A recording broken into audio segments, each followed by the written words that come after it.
Vamos a ver entonces algunos conceptos y luego algunos criterios básicos de cálculo de cantidad de materiales, aunque luego en la hoja de ejercicios 4 profundizaremos y haremos ya aplicaciones y problemas específicos alrededor del tema.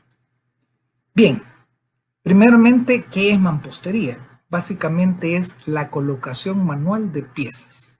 Esas piezas pueden ser ladrillos, piedras, bloques, y la unión de esas piezas es a través de una sustancia adhesiva, generalmente mortero y mortero de cemento hidráulico, para ser más específico. ¿Cuál es el objetivo? Formar sistemas monolíticos como una pared o un muro o una superficie que va a servir para algún tipo de cerramiento o delimitación de espacios. Eso es lo que llamamos mampostería. En El Salvador tenemos la terminología siguiente. Esto no necesariamente coincide con la terminología de otros países, pero fácilmente pueden encontrar ustedes las similitudes. En El Salvador llamamos pared a esa superficie vertical divisoria. Encuentran ustedes, por ejemplo, en su casa. Pero esta pared puede ser estructural o no. Eso dependerá de su diseño y su configuración y conectividad a los diferentes sistemas resistentes de la edificación. Por otro lado, si el elemento es de retención de tierra, por ejemplo, salvar un desnivel, a eso le llamamos en El Salvador muro o muro de retención. Y llamamos tapial a una división de colindancia, cuando estamos, por ejemplo, en los patios de las casas. Entonces, aquí ven ustedes un ejemplo de lo que podría ser las paredes de una vivienda, el ejemplo de lo que podría ser un muro de retención o lo que podría ser un tapial. Esas son las terminologías que usamos en El Salvador. Ahora bien, desde el punto de vista del sistema constructivo, vamos a distinguir tres tipos de mampostería: con refuerzo integral, mampostería confinada y mampostería sin refuerzo. Eventualmente hay algún tipo de mampostería parcialmente reforzada, no nos vamos a meter a esas complicaciones, y también vamos a ver tal vez más adelante que se pueden combinar algunas de estas mamposterías. Para poder comprender ese concepto de mampostería conviene entonces pensar que la hilada, más bien definir el concepto de hilada como la línea de ladrillos que se van a ir pegando. Y la sisa es como la capa de mortero para pegamento. Digamos esta línea, esta otra y esta otra. Todas estas son sisas, que equivaldrían acá en el proceso constructivo a esta capa horizontal de mortero y a la capa vertical, de mortero, de la forma en que el obrero, que en este caso se llama albañil, va pegando los ladrillos. ¿Okay? Entonces el concepto sisa y el concepto hilada va a ser fundamental para comprender todos estos procesos y los cálculos que posteriormente haremos. Bien, la mampostería con refuerzo integral lleva el acero de refuerzo interno, es decir, dentro del cuerpo de la pared. Este acero de refuerzo es para resistir todas las fuerzas tensionantes y cortantes que el ladrillo no pueda soportar. Es evidente que si usamos mampostería sin refuerzo, toda la responsabilidad será pues, de los ladrillos y el mortero de pegamento. Por tanto, sobre todo en países de alta sismicidad, nos vemos obligados a usar refuerzo vertical, que va a ir embebido en las que vamos a llamar celdas verticales, y refuerzo horizontal, que es el que va embebido en las celdas horizontales. Veamos entonces más detenidamente estas figuras. Vemos acá que tenemos elementos de refuerzo vertical que van metidos, observen acá, están metidos en estos huecos que están dentro del ladrillo. Es decir que para que podamos tener mampostería con refuerzo integral necesitamos huecos verticales para que pase el refuerzo vertical. Y por otro lado necesitamos colocar refuerzo horizontal, que puede ser una, dos varillas, depende del diseño. Estas van a ir introducidas entonces en huecos que permiten entonces el paso del refuerzo horizontal. Entonces necesitamos una serie de piezas o ladrillos que no son sólidos, sino que permiten el paso de refuerzo vertical y el paso de refuerzo horizontal. Por lo tanto, deben tener huecos horizontales y huecos verticales. Ya vamos a ver esa tipología, porque evidentemente no son los mismos ladrillos los que permiten el paso del refuerzo horizontal. Aquí los tenemos. Este sería un ejemplo típico de un bloque que vamos a llamar bloque stretcher. Ese, digamos, el nombre usualmente utilizado lo define una cierta marca que vamos a hablar. Y lo que hace es que le permite pasar con los refuerzos verticales. Una cosa importante es que no todas las celdas van a llevar acero de refuerzo y generalmente se llenan de un concreto fluido todas aquellas celdas que llevan el acero de refuerzo. Las que no lo llevan quedan huecos. Eso es lo usual. Evidentemente, un diseñador estructural puede pedir que se llenen todas las celdas. Eso dependerá de los requerimientos estructurales del caso. Entonces, este es un bloque de concreto que nos permite pasar el refuerzo vertical. También hay bloques de arcilla que tienen esas características, son hechos industrialmente, como lo vamos a ver más adelante. Y este es el bloque que vamos a llamar solera, que permite el paso del refuerzo horizontal. Tendríamos una varilla. Claro, aquí va a ver usted que hay como una pestaña. Esta pestaña que tiene aquí el bloque es una pestaña que solo sirve para el transporte, para que no se quiebre durante el transporte. Esta pieza después se quita para que podamos pasar con la varilla de refuerzo horizontal. Claro, ustedes pensarán, ¿y qué pasa con el vertical? Pues también estos bloques tienen un hueco para que pase el refuerzo vertical. Por eso es tan importante esta pestaña, porque le da cierta rigidez, ya que es un hueco que está agujereado en dos direcciones. ¿De acuerdo?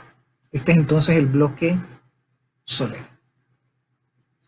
Por otro lado, la mampostería confinada es distinta, porque en este caso los elementos de refuerzo van por afuera del ladrillo, es decir, que bordean o rodean áreas de mampostería simple. Esos elementos de concreto se parecerían mucho a lo que serían unas vigas y columnas de amarre, solo que nosotros le llamamos en El Salvador, a las vigas le llamamos soleras y a las columnas le llamamos nervios. Por ejemplo, una construcción como esta sería un ejemplo típico de mampostería confinada, y vemos acá algunos elementos verticales como este. Por aquí hay otro, por acá hay otro, y aquí podemos ver que hay varios elementos verticales, pero también podemos observar que hay algunos elementos horizontales. Por ejemplo, este, por ejemplo, este. Aquí volvemos a ver que hay otro elemento horizontal, aquí continúa, y probablemente aquí en la base exista otro elemento horizontal. Entonces, observe que los elementos horizontales y verticales lo que están haciendo es como confinando porciones de ladrillo. Este rectángulo que acabo de marcar con las 4 flechas de color negro estarían confinadas por elementos horizontales que se llaman soleras y elementos verticales que se llaman nervios. Por eso esta mampostería se llama mampostería confinada. Estamos confinando áreas de ladrillo sin refuerzo. Todo este tramo está sin refuerzo, el refuerzo está bordeando. Entonces, si lo hiciéramos esquemáticamente y le pusiéramos nombres más apropiados, los elementos que dijimos horizontales, que llamamos soleras, pueden tomar nombres como solera de coronamiento, si es la última en la parte más alta de una pared, solera intermedia, que puede ser 1, 2, 3, las que sean requeridas si van a una cierta altura de la pared, y solera de fundación, la que va en la base o cimentación. Luego tendríamos los nervios, que serían elementos verticales. En este caso tenemos 4 elementos verticales. Tendríamos 4 nervios, una solera de fundación, una solera intermedia y una de coronamiento. Esto es en esta figura en particular. Claro que cada caso es distinto y el diseño estructural debe traer toda esa información. También puede darse el caso de la mampostería sin refuerzo. En estos casos, los esfuerzos dominantes son de compresión. En países de alta sismicidad se prohíbe poner paredes sin refuerzo en los edificios por razones evidentes. El ladrillo sin refuerzo no va a resistir las fuerzas laterales del sismo, puede causar daños y aun cuando sea una pared no estructural, pues puede golpear e inclusive matar a alguien. Entonces se usa en elementos no estructurales o en muros de retención.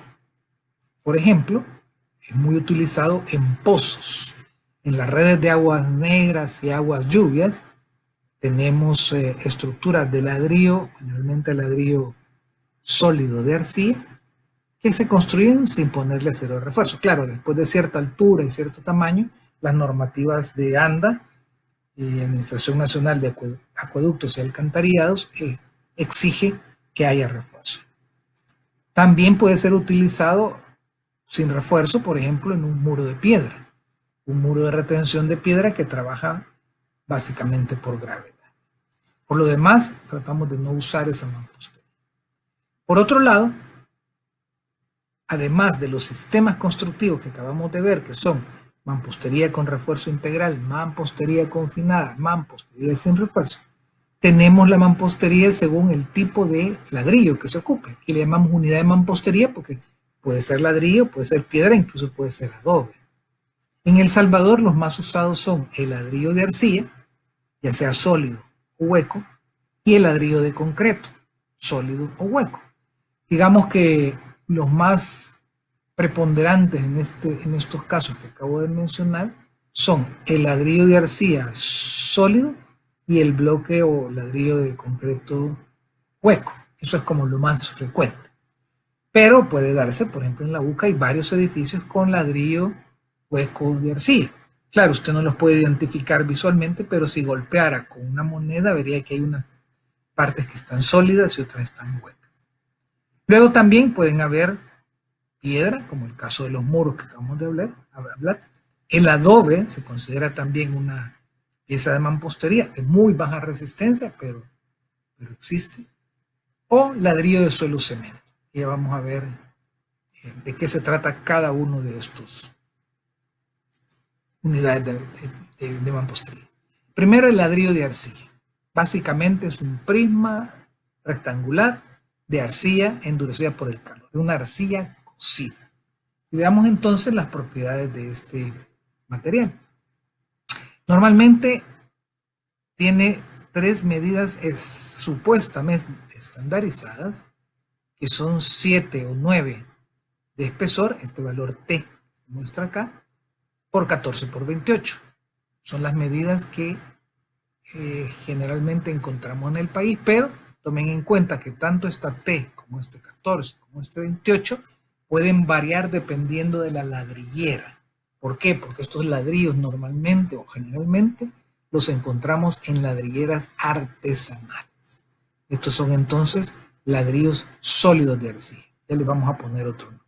Pero también hay ladrillos huecos de arcilla, producidos industrialmente, que son los que pueden ustedes observar en edificios de la UCA como el edificio D o los edificios de profesores A y B, entre otros.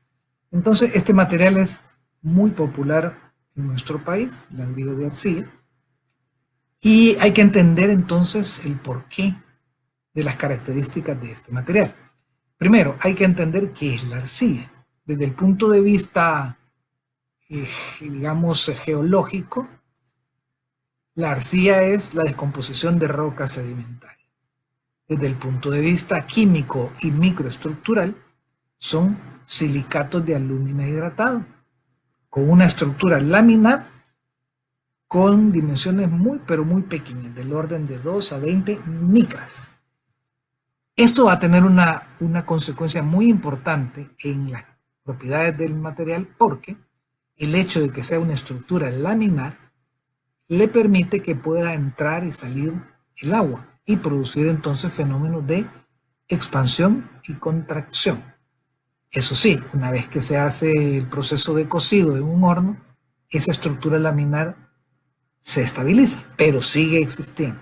¿Okay? Esto es importante para algo que vamos a discutir más adelante. Entonces, el hecho de que tenga esos espacios interlaminares permite entonces que se dé el fenómeno que se llama hinchamiento. Por eso ustedes van a ver que en suelos arcillosos, esos suelos de color rojizo o rojizo pardo, oscuro, pues van a ver que durante el invierno son sumamente lisos y sumamente maleables, y en el verano, o sea, en la temporada seca, son sumamente duros y rígidos. Es esa capacidad de hinchamiento y de luego compresión que tiene el material. Ahora bien, entendiendo la microestructura de la arcilla, que evidentemente no nos vamos a calcular densidades teóricas ni nada por el estilo, no porque no se pueda, sino porque creo que estaríamos más del lado de la ingeniería química, son formas de tetraedros de silicio y oxígeno. Entonces esa microestructura básica se llaman filosilicatos. Pero esos tetraedros se unen con 3 o 4 de sus vecinos y forman entonces capas. Y luego se van distribuyendo hexagonalmente. Entonces resulta que tiene usted una microestructura sumamente cohesiva, es decir, hay una alta cohesión de los materiales arcillosos por esa configuración de formar esos filosilicatos pero unidos en hexágonos. Eso es importante porque nos va a permitir tener un material con el cual podemos lograr ciertos grados de resistencia y cierta estabilidad volumétrica, siempre y cuando estabilicemos esos tetraedros a través de un proceso de cocción del material. Entonces, para hacer esa cocción, normalmente en una ladrillera artesanal lo que hacen es formar los ladrillos, o sea, conseguir el material arcilloso, ponerlo en moldes y luego colocarlos dentro de hornos que trabajan con leña, y de esa manera van haciendo la cocción en esos hornos artesanales. El resultado es un material de calidad variable. De repente puede salir una hornada muy buena y otra menos buena, porque pues esos hornos no tienen control de temperatura, no tienen termostato, no tienen hermeticidad, y en ese sentido el problema de este ladrillo en nuestro medio es que es de dudosa calidad. Tendríamos que hacerle ensayos de laboratorio, como siempre, para poder determinar el uso de uno de estos materiales en nuestros proyectos, si es que los vamos a llevar con un control de ingeniería. Como todos los materiales de construcción, tenemos normas. Evidentemente, si usted va a una ladrillera, bueno, cuando podamos ir, paramos y le preguntamos al fabricante que bajo qué norma ASTM está fabricando el ladrillo, pues evidentemente no se lo va a contestar porque no lo sabe. Son construcciones o son fábricas sumamente empíricas. Pero eso no quiere decir que no exista. La ASTM C62 establece los requerimientos de los ladrillos sólidos. De hecho, lo primero que establece es la definición del ladrillo sólido, y nos dice que las unidades sólidas se dan cuando la relación entre el área neta y el área gruesa en el plano que servirá como cama para el monteo es superior a 0.75. ¿Qué es área bruta? ¿Qué es área neta? Lo tenemos en esta imagen. Área bruta es pues largo por ancho del ladrillo. Y el área neta es restarle los huecos, en el caso que sean ladrillos huecos. Entonces, si tiene usted un ladrillo sólido, pues ya sabe que es 1, es 100%, no hay problema. Pero de repente hay ladrillos como estos, ladrillos perforados, que puede ser que por la relación esta de área neta a área bruta puedan ser considerados como ladrillos sólidos. Para eso sirve este criterio. Entonces, la norma C62 establece grados y tipos para poder estandarizar y saber qué es lo que se va a especificar en un proyecto y garantizar su calidad. Vuelvo y repito, es muy difícil que en una ladrillera artesanal le puedan decir qué grado y qué tipo de ladrillo están fabricando. Ellos saben hacer el ladrillo como lo han hecho siempre. Pero nosotros desde la ingeniería debemos saber cómo requerirlo, si lo vamos a usar sobre todo como material estructural. Entonces, el grado tiene que ver con las condiciones de intemperismo y humedad. Grado SW significa que está en condiciones severas de humedad e intemperismo y le pone inclusive un valor de resistencia. 175 kilos centímetro cuadrado medido sobre el área bruta. Esto es lo que equivaldría al F'C en el concreto, aquí se llama F'U, 175 kilos por centímetro cuadrado sobre área bruta. El grado MW es para condiciones moderadas de humedad e intemperismo y le baja el requerimiento de resistencia a 154. Y el NW, como lo pueden imaginar, será cuando hay poca severidad de humedad, intemperismo, a lo mejor una pared que va a estar interna o no estructural, y aquí tienen ustedes que el F'U es mucho más bajo, 87.5. Esos son los grados. Luego están los tipos. Esto depende de condiciones más bien organolépticas, es decir, cómo se va a ver ese ladrillo. Y entonces así tenemos que el tipo FBX es un ladrillo donde el grado de perfección mecánica y variación es mínima para lo que son sus requerimientos. El tipo, es decir, un ladrillo muy cercano a la perfección. El tipo FBS es un ladrillo siempre para uso exterior o interior, pero las variaciones del tamaño, donde las variaciones de tamaño están requeridos en el FBX. Y el tipo FBA es cuando lo que se desea es un producto arquitectónico no uniforme de tamaño y de diferentes texturas. Esto, como les digo, es un tema más de arquitectura, de cómo se ve el ladrillo, si se ve un ladrillo más perfecto o menos perfecto, porque a veces la arquitectura pretende lograr efectos de rusticidad y no tanto efectos de pulcritud, digamos así.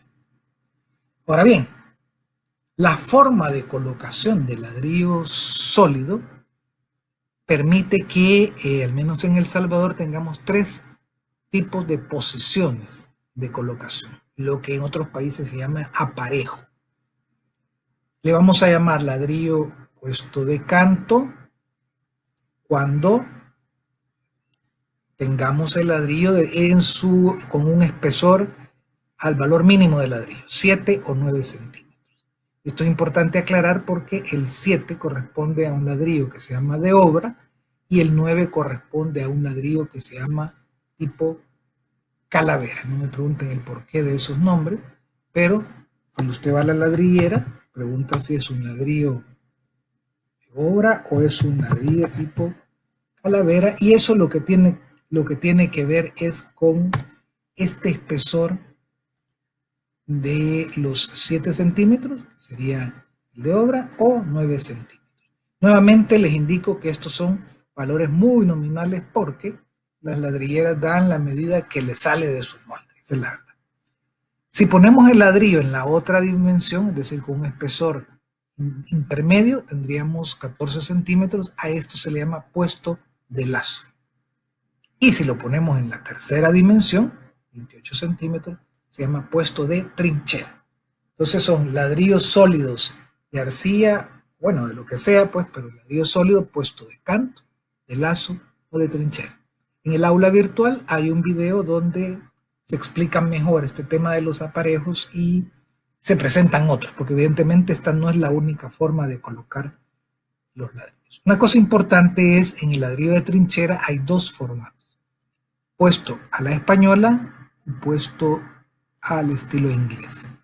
Si ustedes ven, si nos acercamos un poco, ven que la disposición es diferente. Aquí todos los ladrillos van en una sola dirección. Estarían yendo todos los ladrillos en esta dirección. En cambio acá una hilada van en la dirección perpendicular y en otra hilada van en la dirección longitudinal. Esa es entonces la posición de colocación de los ladrillos. Por otro lado, el ladrillo hueco, que ya dijimos que por la relación de área neta a área bruta sería el que el área neta es menor al 75% del área bruta, tiene piezas muy parecidas a las que tiene el bloque de concreto. Piezas para que pase el refuerzo vertical y piezas para que pase el refuerzo horizontal. Es decir, que aquí podríamos estar pasando con una varilla horizontal y en este podríamos estar pasando con una varilla horizontal. Es decir, que estos ladrillos huecos de arcilla nos servirían para construir mampostería con refuerzo integral. Y los ladrillos sólidos nos servirían para construir mampostería confinada. Luego vamos a retomar un poquito estos conceptos cuando hagamos aplicaciones. El ladrillo hueco de arcilla tiene también su normativa, en este caso es la C652, que también establece grados de los ladrillos dependiendo de las condiciones climatológicas y condiciones de tipo de ladrillo según los requerimientos organolépticos. Básicamente la clasificación es muy similar, vean que este es SW, MW, igual que en el otro tipo de ladrillo. Y aquí estos son los grados de ladrillo y aquí tenemos los tipos. El HBS, que es el estándar, HBX, que es de mayor requerimiento, el HBA es cuando se requieren ciertas condiciones arquitectónicas y el HBB es un ladrillo muy, muy básico. Es decir que la parte del grado corresponde a condiciones de intemperismo y resistencia, vea que este es 175 y este es 154, y los tipos de ladrillo corresponden a requerimientos arquitectónicos. Es así como usted debería de especificar un ladrillo hueco de arcilla por su grado y su tipo. Es decir, debería ser ladrillo hueco de arcilla, grado SW, tipo HBS, y luego las medidas, tanto por tanto por tanto. Y el que construye debe ser capaz de buscar ese material en el mercado y si no lo encuentra, o buscarlo en las cercanías, como por ejemplo Guatemala. Al menos cuando ya estemos en condiciones normales. Adicionalmente, los ladrillos huecos tienen, además del grado y el tipo, tienen clase. Esto tiene que ver más con lo que corresponde a la cantidad de huecos.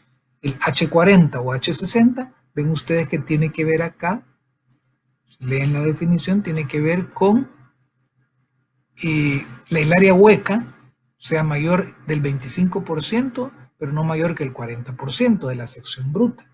Y en el caso del 60, son los que están mayores de 40 y no mayor que 60. Es decir, es una relación más de el área de huecos. Ok. En cuanto al bloque de concreto, que es el que conocemos en El Salvador bajo el apodo Saltex. Saltex no es el nombre del material, ese es el nombre de una marca, la primera marca que se estableció en el país, la primera fábrica de este tipo de bloque, pero existen otras más. Entonces, a partir de ahora, nosotros no hablaremos de bloque Saltex, hablaremos de bloque de concreto. La marca es otra cosa. Veamos de qué va esto. El bloque de concreto son prismas fabricados en diversos tamaños, se fabrican con una mezcla de cemento HE, por cierto, agregados de peso normal o ligero, es decir, para que no pesen tanto, agua y otros constituyentes. A veces cal hidratada, a veces colorantes, a veces aditivos químicos. Esto depende de la fábrica. Ahí el constructor no tiene nada que ver, sino que el constructor lo que llega a comprar son estas piezas. Bloques stretcher, que es para que pase el refuerzo vertical. Bloque mitad, porque por efectos de modulación, de repente en vez de un entero necesitamos una mitad. Bloque solera, para que pase el refuerzo horizontal. Bloque mitad solera. Y este que es una especie de esquinero que facilita la intersección entre paredes. Esto lo he tomado del catálogo de Saltex, pero ustedes pueden encontrar el catálogo de otras fábricas como Block y Tubos, Megablock, La Peña, qué sé, hay otras fábricas. Entonces, los grados de los bloques dependen nuevamente de las condiciones de intemperismo, muy parecido al caso del ladrillo de arcilla. Grado N en paredes exteriores que se encuentran expuestos a la humedad o cargas severas, y grado S para paredes exteriores con recubrimiento contra la intemperie o en paredes interiores. Entonces nuevamente tenemos una identificación de grados del bloque. Y luego están los tipos, y esto sí es bien importante por los problemas que vamos a hablar de la contracción. Hay bloques tipo 1 y bloques tipo 2. El tipo 1 es con humedad controlada y el tipo 2 sin humedad controlada. ¿Qué significa esto de humedad controlada o no controlada? Esto es básicamente que el ladrillo tiene una forma de limitar la capacidad de absorción. Es decir, que cuando tenemos unidades con humedad controlada, podemos garantizar que la absorción no pasa, si mal no recuerdo, del 15%. Eso significa que el bloque, pues aunque llueva, poca agua le va a penetrar en sus paredes, en sus espesores. Y las de unidades sin humedad controlada significa que pueden tener mayor absorción. ¿Y cuál es el problema de tener mayor o menor absorción? El problema es que cuando el agua entra dentro del concreto, recuerden que esto al final es bloque de concreto, el concreto se expande. Claro, es una expansión tan milimétrica, tan minúscula, tan pequeñita que nadie es capaz de poderla visualizar, pero existe. Y cuando se seca, pues entonces se contrae. El problema de la contracción es que una vez que el bloque está ya pegado, rigidizado, unido a todo un sistema constructivo, al contraerse se agrieta.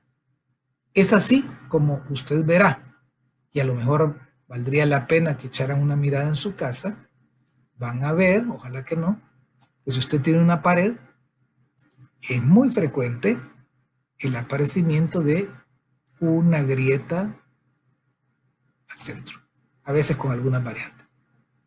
Y con el tiempo aparece otra grieta a la cuarta parte de la pared y al otro lado. Y probablemente después aparezca otra por aquí, después aparezca otra por acá, y después que parece que la casa se está cayendo. Bien, esto lo que es un problema de contracción. Y el problema de contracción es muy sencillo. Si usted imaginase que esta pared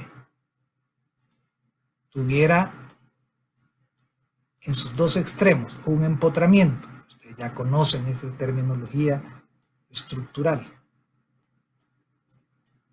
y entonces le apareciese una fuerza de contracción dentro de su... O sea, hay primero una expansión por la presencia del agua, entonces la pared, digámoslo así, que empuja el apoyo, pero cuando se da el inverso, pues entonces lo que usted tiene es una separación, un intento de separación de la pared, y si hiciésemos un corte aquí al centro, como una especie de diagrama de cuerpo libre, que ustedes son mucho más expertos que yo en este tipo de conceptos, si nosotros pusiésemos acá,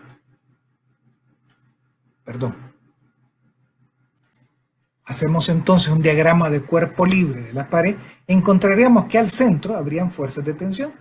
Y ya sabemos que el bloque pues es concreto, el mortero pues también es un material cerámico, poca resistencia a la tensión, y todo le correspondería al refuerzo horizontal. Entonces en el momento que hayan partes que no tengan refuerzo horizontal, comenzará un proceso de agrietamiento.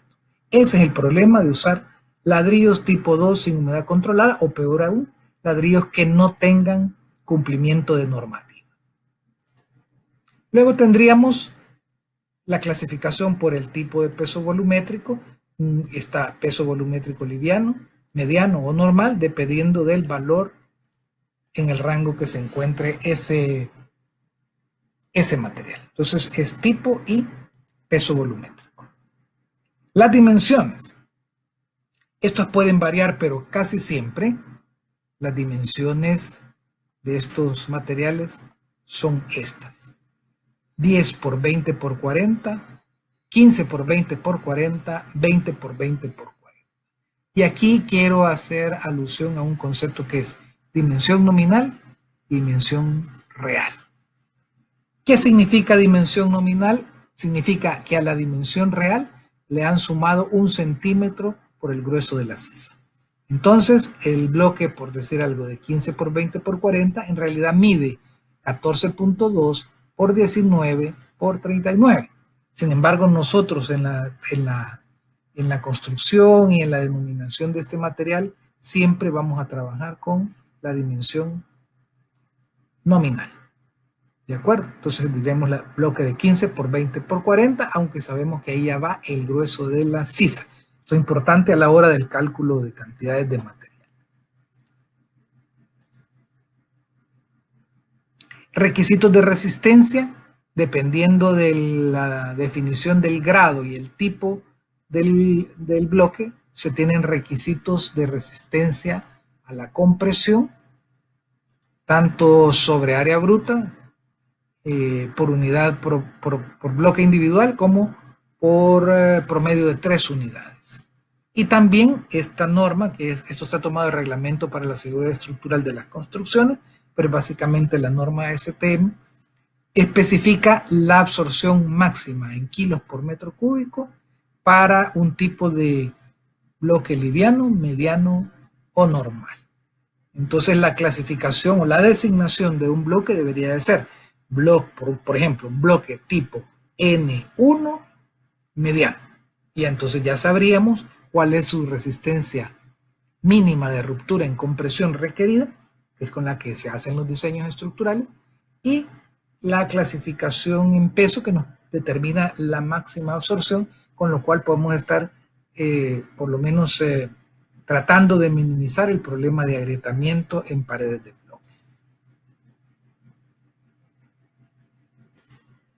En cuanto a la mampostería de piedra, que es básicamente pegar piedras con un mortero hidráulico, el RESESCO, que es el Reglamento para la Seguridad Estructural de las Construcciones, nos pide que sean piedras limpias, sin grietas ni fracturas y con requisitos de resistencia. Que usted dirá, pero ¿y cómo le hago la resistencia a la compresión a una piedra? Bueno, se saca una muestra de forma de cubo, de una medida estandarizada, y se lleva a hacer la prueba de compresión. Entonces, 150 kilos centímetro cuadrado en la dirección perpendicular a los planos de formación de la roca o 100 en la dirección contraria. Entonces, con eso podemos mantener un cierto control de calidad de la piedra que se use en una mampostería. Ahora bien, el mayor uso de esta mampostería de piedra es en muros de retención, en los cuales el muro debe resistir volteo, deslizamiento y hundimiento a través del peso propio del mismo. Para ello, aunque no es parte del curso, podemos ver acá los diferentes tipos de muros de contención. De lo que estoy hablando de utilizar piedra es, para este caso, muros de gravedad. En este caso, el peso del muro, que básicamente será el peso de la piedra que estemos usando, tendrá que equilibrar por suma de fuerzas y suma de momentos, deberá equilibrar el empuje del suelo, la estabilidad en la base y que tampoco haya deslizamiento. Esto lo van a estudiar ustedes en otras materias, pero es importante que conozcan que la piedra la utilizamos en muros de gravedad. Porque cuando ya estamos hablando de muros de gravedad armados, aunque se parezca el dibujo, en realidad ya aquí este ya no es piedra, sino que es concreto reforzado. Y hay otros tipos de muros donde no necesitamos inclusive cimentación. Por ejemplo, un muro hincado, que son piezas prefabricadas, las cuales se hunden sobre la tierra y forman entonces una pantalla equilibrante que detiene la masa de suelo retenido, o los muros de contención anclados, que son muy frecuentes en nuestro país, en los cuales todo se reduce a las fuerzas de tensión que se dan en esta especie de anclas que van metidas dentro de la masa del suelo hasta la parte, digamos, fuera del plano de falla, y observe que ni siquiera necesita cimentación. ¿Ok? Entonces la piedra la usamos en muros de contención o de retención por gravedad. Las piedras pues deben humedecerse, acomodarse, y entonces el espacio que va quedando entre piedras lo va llenando el albañil con mortero. Más o menos se estima que es un 25%. Es importante aclarar que un muro de piedra no es lo mismo que un concreto ciclópeo. En el concreto ciclópeo fabricamos el concreto y ponemos la piedra. En la mampostería de piedra vamos pegando piedra por piedra. ¿De acuerdo? No es lo mismo. ¿Pueden combinarse? Sí. Por ejemplo, en una estructura de retención podemos hacer la parte de fundación o cimentación con un concreto ciclópeo, perfectamente. Y luego la parte ya de lo que se llama el paramento del muro, pues se va haciendo con esas piedras que vamos a ir pegando una por una. Esto es entonces la mampostería de piedra. Tenemos un par de casos más de los que podemos encontrar en nuestro medio, que es el adobe y los ladrillos de suelo cemento. El adobe es un material usado desde muchos tiempos atrás, y la gente en el área rural sobre todo lo sigue utilizando. Es un ladrillo sin cocer, o sea, sin un proceso de cocción, hecho de una mezcla de arcilla y arena, mezclado a veces con paja, como para ponerle un refuerzo interno, moldeado en forma de ladrillo y secado al sol. Por lo tanto, es un material sumamente vulnerable al clima, a la lluvia. La cohesión no está más que solamente depende de la cohesión que tenga la arcilla, no es una arcilla que esté consolidada o estabilizada o rigidizada, por lo tanto es un material sumamente vulnerable. Y el suelo cemento, que realmente es una mezcla de tierra con cemento, la tierra pues con alguna granulometría específica y en algunos casos con aditivo, y con ese suelo cemento se pueden hacer ladrillos pues utilizando un molde. Veamos rápidamente estos elementos. El adobe es prácticamente un prisma de masa de suelo sin compactar, sin cocer, secada al sol y de medidas muy, muy variables. En cambio, el suelo cemento, pues por el hecho de que tiene cemento dentro de su matriz de fabricación, una vez que el cemento entra en endurecimiento, pues el ladrillo toma esa rigidez. Puede ser ladrillo hueco, puede ser sólido. Últimamente no se ha usado mucho, pero sí existe la tecnología. El adobe, por su parte, se puede clasificar en tres tipos. El adobe tradicional, que es como, digamos, se hace sin control de la granulometría, ni las dimensiones, ni los espesores del pegamento. El adobe modificado, que ahí la variable es que ya se estudia la granulometría de acuerdo a recomendaciones de ciertas normativas para que se pueda lograr una mejor calidad de adobe. O el adobe estabilizado, que es ya agregarle un estabilizante. ¿Qué puede ser el estabilizante? Puede ser cemento, puede ser cal, incluso puede ser hasta asfalto. No muy adecuado, pero puede ser. Por otro lado, el suelo cemento tiene una clasificación como suelo cemento compactado, que es el que se hace muchas veces en procesos de construcción de cimentaciones. Suelo cemento modificado, más bien suelo modificado con cemento, que es solamente para mejorar condiciones de una base, de un suelo, o suelo cemento fluido, o también llamado suelo cemento plástico, o en El Salvador que le llamamos el lodocreto. Para hacer los ladrillos podríamos utilizar el suelo cemento plástico o fluido para poderlo vaciar dentro de los moldes de los ladrillos que queramos hacer. Por otro lado, el adobe tiene propiedades, pues algunas adecuadas, otras no mucho, donde podemos encontrar que es fácil de trabajar, es reutilizable porque algo quedó mal, deshace el ladrillo y ya está, porque solo está secado al sol, tiene buena conductividad térmica, tiene baja combustibilidad, pero tiene mucha absorción y tiene poca resistencia a la erosión. Y por supuesto, desde el punto de vista mecánico, pues no tenemos mucha resistencia. El suelo cemento, por su parte, tiene los usos en pavimentos, en fundaciones, en rellenos compactados y por supuesto para fabricar bloques, como lo mencionaba. Bien, con estos conceptos básicos podríamos entonces ya entrar a hacer cálculos de cantidades de material. ¿Qué significa esto? Al igual que en el concreto podíamos calcular cemento, arena, grava, incluso agua si fuera necesario, así como en el acero podemos calcular piezas de refuerzo longitudinal, piezas de refuerzo transversal, aquí en mampostería también podemos calcular las diferentes piezas que necesitamos, la cantidad de cemento o arena que requiere el mortero, y si fuera mampostería con refuerzo integral, pues también podríamos calcular pues, su cantidad de acero que va dentro de ellas.